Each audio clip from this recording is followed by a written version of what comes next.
Amerika Birləşmiş Ştatları Dövlət Departamentinin illik hesabatında İranda yaşayan Azərbaycanlıların milli mədəni hüquqlarının pozulduğu göstərilir.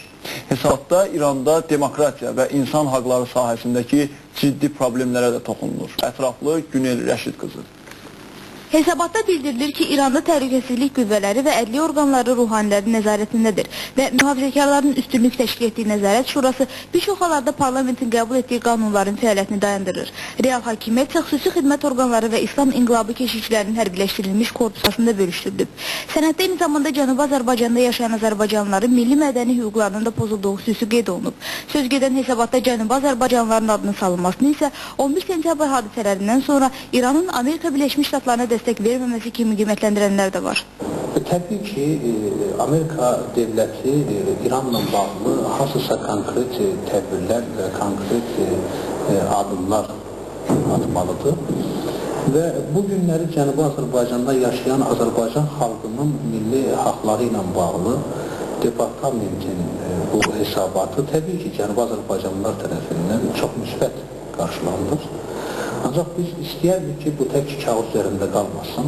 Qeyd edək ki, İran konstitusiyasında bu ölkədə yaşayan milli azlıqların nümayəndələrinin milli mədəni hüquqlarının olması rəsmən təsbit olunsa da, onlar nədənsə həyata keçirilmir. Bizdən fərqli olaraq ermənilərin isə bu sahədə heç bir problemləri yoxdur. İran erməniləri bir neçə özünün erməni yaşayır İranda, özlərini təşkil ola bilirlər. İbtidai, orta, ali təhsil ala bilirlər universitetdə, özlərində mətbuatları var, kilsələri var, mənəviyyatları inkişaf edir. Bu xarakterli sənədin Avropa dövlətləri tərəfindən qəbul olunması isə Cənubi Azərbaycan parlamentinin Azərbaycandakı səlahiyyətli nümayəndəsi Aslan Xalidinin fikrincə iqtisadi məziyyətlər üzündən baş vermiş. Təəssüf ki, bu günləri bəzi Avropa dövlətləri rejimin hal-hazırki şəraitini nəzərə alaraq, onlar rejimlə müəyyən iqtisadi maraqlarına görə dostluq münasibətlərini gücləndirirlər və bu dünyada sabitliyə nail olmasına bir maneədir.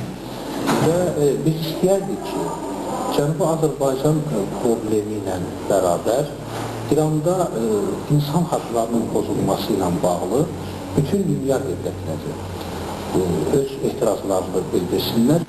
İran Avropa ilə olan iqtisadi münasibətlərini pozmamaqla yanaşı, həm də Azərbaycanlıları iqtisadi problemlərlə sıxışdırır. Biz ilk növbədə fikrimizi ana dilinin inkişafına veririk. Ana dilində ibtidai, orta, ali təhsilin olmasına, kütləvi informasiya vasitələrinin çıxmasına fikir veririk. Əlbəttə ki, bu olduqca mühümdür, bu lazımdır. İkinci problem isə bunun kölgəsində elə bil unudulur. Bu da iqtisadi problemdir. Bilirsizmi, İran dövlətinin ciddi iqtisadi layihələri İranın şimalına heç cür şamil edilmir. Odur ki, əgər yaxşı məvacibli bir iş tapmaq lazımdırsa ailə başçısına, o mütləq İranın şimalından İranın demək cənub və orta demək bostanlarına gəlib orada iş tapmalıdır. Bu İranın şimalının, yəni Cənubi Azərbaycanın boşalmasına yavaş-yavaş gətirib çıxarır.